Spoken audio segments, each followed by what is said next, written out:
Let's break down this rapid bullet game. Opening analysis, Italian game, Giuoco Pianissimo, normal with early attack. Opening name. This game begins with 1. E4, E5-2. Nf3, Nc6-3. Bc4, Nf6-4. D3. This is the Italian game, and specifically, the Giuoco Pianissimo, normal variation. The term Giuoco Pianissimo translates to very quiet game, indicating a more positional and slower-paced approach compared to other sharper Italian game lines. White's strategy, typical Giuoco Pianissimo, solid development. White aims for harmonious and solid development of pieces, often with pawns on e4, d3 and knights on f3 and c3, and the bishop on c4. Central control. White maintains a strong central presence and prepares for a future break, often with c3 and d4. King safety.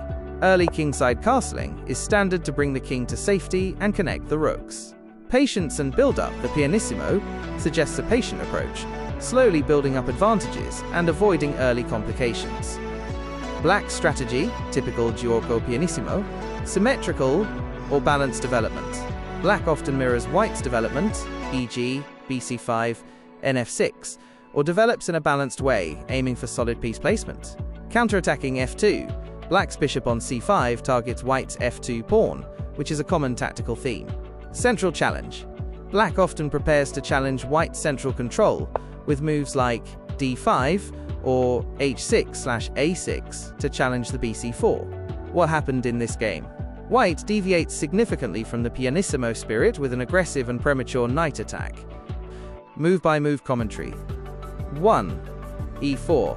White kicks off the game with the most popular opening move, 1. e4. This immediately opens lines for white's queen and light-squared bishop, asserting a claim in the center and signaling aggressive intentions. 1. e5. Black responds symmetrically with 1. e5, mirroring white's central pawn push. This leads to an open game, where both sides vie for control of the d4 and f4 squares. A classic and solid reply. 2. nf3. White develops the king's knight to 2. nf3, attacking black's e5 pawn. This is a very natural developing move, controlling key central squares and preparing for kingside castling. 2. nc6. Black defends the e5 pawn with 2. nc6, developing the queen's knight. This brings a piece into play and contributes to central control. 3. bc4. White brings the light-squared bishop to 3. bc4, targeting black's vulnerable f7 pawn. This is the hallmark move of the Italian game, aiming for direct pressure on black's kingside. 3. nf6. Black develops the king's knight to 3. nf6, bringing another piece into play and attacking white's e4 pawn. This is also the two knights defense variation of the Italian game, and typically leads to sharp play. 4. d3. White plays 4. d3, choosing the quiet approach of the Giuoco Pianissimo. This move reinforces the e4 pawn, opens a diagonal for the light-squared bishop, and prepares for future development, rather than immediate tactical complications. 4. bc5. Black develops the dark-squared bishop to 4. bc5, placing it on an active diagonal. This eyes white's f2 pawn and controls the important d4 square. Black is developing harmoniously. 5. ng5. White immediately breaks the Pianissimo with 5. ng5. This is a very aggressive and premature knight attack, aiming directly at black's f7 pawn. While it creates immediate threats, it also leaves the knight exposed and can lead to a loss of tempo if black defends well. This move is often considered dubious, as it's easily met. 5d5. Black finds the perfect counter. 5d5.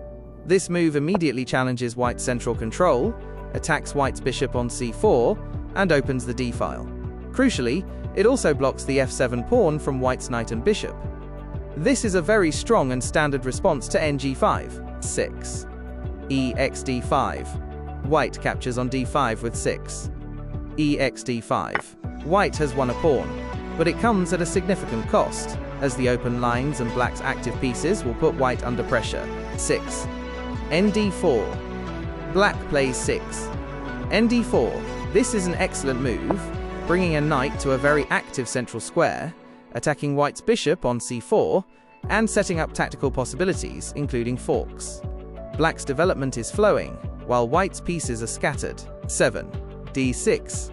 White pushes 7.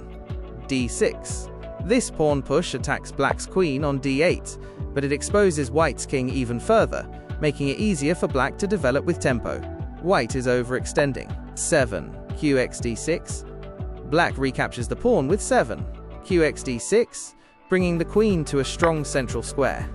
The queen now controls the central files and diagonals, and white's king is still uncastled. 8. nxf7. White plays 8. nxf7. This is a very aggressive and unsound knight sacrifice. White is trying to win the rook on h8, but it leaves white's king completely exposed and gives black a devastating attack. This move is a huge mistake. 8. qc6. Black moves the queen to 8. qc6. This is a powerful move.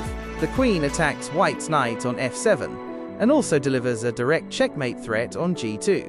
White is in serious trouble. 9. nxh8. White captures the rook with 9. nxh8, winning the exchange. However, this knight is now completely out of play, trapped in the corner, and white's king is about to face a relentless attack. 9. qxg2. Black plays 9. qxg2. This is a devastating move.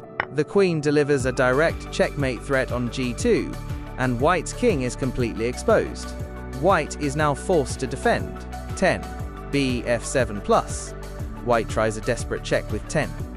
bf7+. This check from the bishop delays the inevitable checkmate, but it doesn't solve white's fundamental problems of king safety and piece coordination. 10. kd8. Black moves the king to 10. kd8, getting out of check. The king is safe, and black's attack is about to resume. 11. rf1. White brings the rook to 11. rf1, trying to defend the f-file and prevent checkmate. 11. nf3+. Black delivers another check with 11. nf3+. This is a powerful check from the knight, forcing white's king to move. The knight also attacks white's rook on f1. 12. k2. White moves the king to 12. k2, the only legal move. The king is now even more exposed in the center. 12. bg4. Black develops the bishop to 12. bg4. This is a devastating move. The bishop attacks white's rook on f1 and delivers a double attack on white's king. White is completely lost. 13. rg1. White moves the rook to 13. rg1, trying to defend the f1 square. 13. nxg1+. Black captures on g1 with 13. nxg1+. This is another powerful check from the knight, forcing white's king to move. 14. k1. White moves the king to 14. k1. 14. qxf2#. And that's it. Checkmate. 14. qxf2# delivers the final blow.